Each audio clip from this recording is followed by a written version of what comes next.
नमस्कार दोस्तों, गाथा के दूसरे एपिसोड में आपका स्वागत है। तो दोस्तों, जैसे कि हमने पिछले एपिसोड में देखा कि भगवान विष्णु जो कि दुनिया के सबसे अमीर भगवान होने के बावजूद भी गरीब है। अगर दोस्तों आपने वो एपिसोड नहीं देखा है तो नीचे दिए गए डिस्क्रिप्शन बॉक्स में लिंक दिया गया है, वहाँ जाके आप एपिसोड देख सकते हैं। तो दोस्तों आज इस एपिसोड में हम जानेंगे रावण जो कि भगवान राम से हारा था, वही पराक्रमी योद्धा रावण किसी और पराक्रमी योद्धा से भी हारा है। जी हाँ दोस्तों, रावण और भी पराक्रमी योद्धाओं से हारा है। अगर आप ये बात नहीं जानते हैं तो प्लीज वीडियो में हमारे साथ बने रहिए, और अगर आप ये जानते हैं तो हमें कमेंट बॉक्स में जरूर कमेंट करिए। तो चलिए दोस्तों जानते हैं उन योद्धाओं के बारे में जिनसे रावण हारा था। पहली कहानी जो कि है महाबली बाली की। एक बार रावण बाली से युद्ध करने पहुंच गए। उस समय बाली पूजा में व्यस्त थे। बार बार रावण के ललकारने पर बाली की पूजा में विघ्न उत्पन्न होने लगा। तभी बाली को क्रोध आया और उन्होंने अपनी बाजू में रावण को दबा लिया और उन्हें दबाकर उन्होंने 4 समुद्र की परिक्रमा करी। बाली बहुत ही शक्तिशाली थे और वो हर सुबह पूजा करते वक्त 4 समुद्र की परिक्रमा करते थे, और उस दिन भी उन्होंने रावण को बाजू में रखकर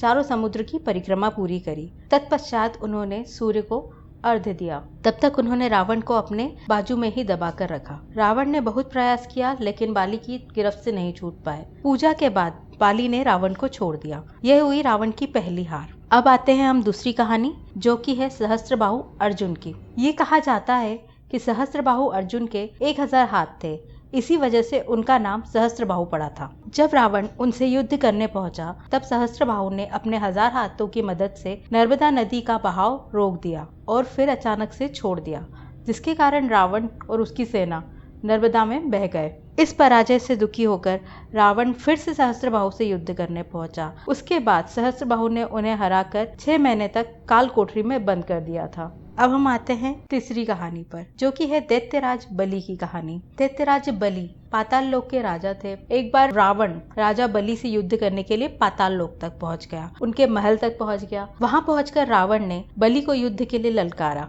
उस समय बलि के महल में खेल रहे बच्चे ने ही रावण को पकड़कर अस्तबल में बांध दिया। अब हम आते हैं चौथी कहानी पर जो है भगवान शिव की कहानी। रावण बहुत ही शक्तिशाली था और उसे अपनी शक्तियों पर बहुत घमंड था। इसी घमंड में आकर वो एक बार भगवान शिव से कैलाश पर्वत पर युद्ध करने पहुंच गया और उन्हें युद्ध के लिए ललकारने लगा। उस वक्त महादेव अपनी तपस्या में लीन थे। लाख ललकारने के बाद भी शिव जी की तपस्या भंग नहीं हुई। तब जाके रावण ने कैलाश पर्वत को उठाने की कोशिश करी। तब शिव जी ने सिर्फ अपने पैर के अंगूठे से ही कैलाश पर्वत को दबा दिया। इस भार से रावण उठ नहीं सका और उसके हाथ पर्वत के नीचे ही दब गए। लाख प्रयत्न करने के बाद भी जब रावण अपने हाथ नहीं निकाल सका तब उसने शिव जी को प्रसन्न करने के लिए तांडव स्तोत्र रचा। शिव जी इस स्त्रोत से बहुत प्रसन्न हो गए और उन्होंने रावण को मुक्त कर दिया। मुक्त होने के पश्चात रावण ने शिव जी को अपना गुरु बना लिया। तो दोस्तों यह थे कुछ महान पराक्रमी जिनके कारण रावण को हार का सामना करना पड़ा। तो दोस्तों आप बताइए आपको हमारी ये जानकारी कैसी लगी। कृपया हमारे चैनल गाथा को लाइक करें, सब्सक्राइब करें और बेल आइकन को भी प्रेस कर दें ताकि आपको हमारे आने वाले वीडियो की अपडेट मिलती रहे।